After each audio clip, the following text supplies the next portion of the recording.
So the big news is here, the new HBO Harry Potter series. It's been promised as a return to the books, right? A truly faithful adaptation for a whole new generation. But then the first trailer dropped and, well, fans immediately started noticing some pretty interesting choices. So the big question is, how faithful is it really going to be? Let's break it down. So what are we getting here? Is this the page-for-page retelling that so many fans have been dreaming of? Or is it a totally new vision for the wizarding world? Honestly, this first trailer gives us some of our biggest clues yet. So let's dive in and see what they got right, and where they're already starting to diverge from the books. Okay, but before we get into the weeds, let's just be clear about what we mean when we say something is wrong. This isn't just about nitpicking every little detail, not at all. It's about trying to understand the creative choices that have to be made when you take a story from a book and put it onto a screen. We're going to look at this in 3 ways. First up, direct contradictions. These are the things that are just flat out different from what's in the books. Second, we have missing details. You know, those little things that book fans are absolutely going to notice are gone. And third, new additions. Stuff that's been made up completely new just for the show. All right, first up, let's talk about the characters. This is where everyone looks first, right? How does this new cast actually stack up against J.K. Rowling's original descriptions? Let's start with the one everyone is talking about, Harry's eyes. The books famously, repeatedly describe them as bright green, but in the trailer, they look blue, maybe teal. And look, I know it sounds like a small thing, but for this story, it's actually a huge deal. Get this. Harry's eye color is mentioned 20 times in the books. 20! So this isn't just some throwaway comment. It is a defining feature of his entire character. And it all comes down to this one line, doesn't it? A line repeated by everyone, from Hagrid to Professor Snape. It's Harry's main physical link to his mother, Lily, and that carries an unbelievable amount of emotional weight through the entire series. Okay, next up, Uncle Vernon.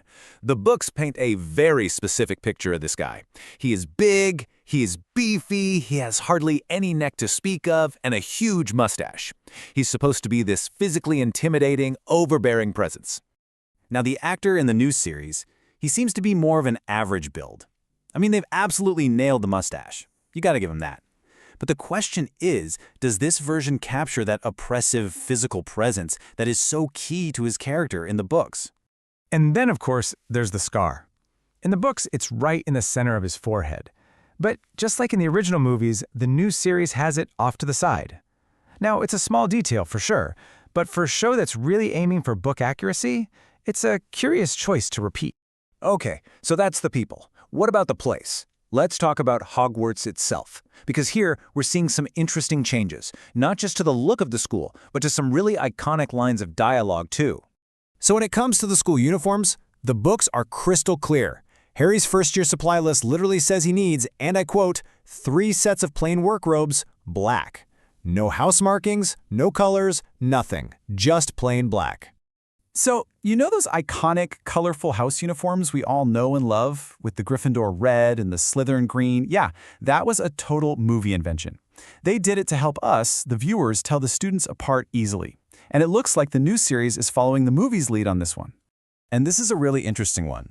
That iconic line from Ollivander in the trailer, "I think we can expect great things from you." That's not actually from the book. It's from the original film.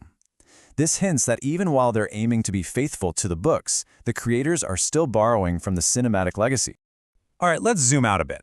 Let's forget the tiny details for a second and talk about the overall vibe, the pacing, and the atmosphere of the story.